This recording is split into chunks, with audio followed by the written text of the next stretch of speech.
Isa sa mga inaabangang highlights ng Sinulog Festival ngayong taon ay ang partisipasyon ng kapamilya star na si Kim Chiu.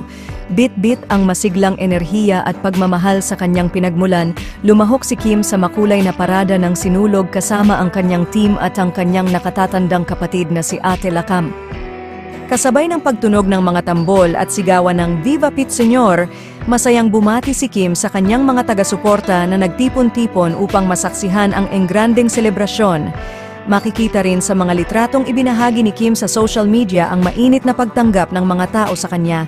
Bukod sa kanyang mga tagahanga, kaagapay rin niya ang kanyang Ate Lakam na nagsilbing inspirasyon at lakas sa gitna ng maingay na selebrasyon.